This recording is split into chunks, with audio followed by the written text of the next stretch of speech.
Now, for the practice of Dhanurasana or the bow pose, first you can simply bring your feet together and bend your knees.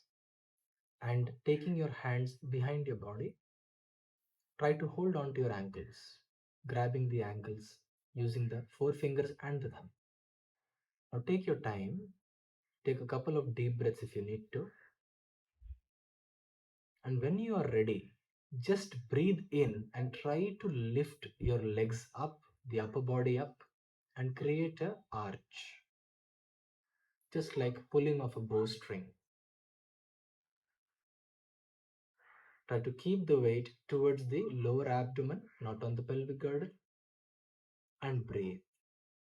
You can engage your feet if you need to, and keep the feet toes pointing up if you can. For coming down with control, slowly lowering the knees, lowering the upper body, releasing your legs and taking your arms back in front. Rest in Makarasana for a few seconds.